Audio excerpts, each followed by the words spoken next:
Good afternoon, teacher. My name is Segundo Quillay. I am second year course M.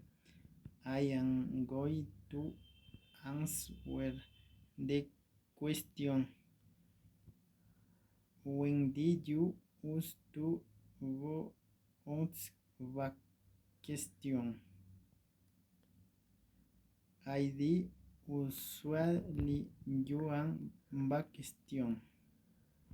What time do you used to wake up in the morning on weekends? I used to wake up 6 in the morning. How did you head to school when you were a child? I used to work there. What sport did you play in school? I used to play soccer.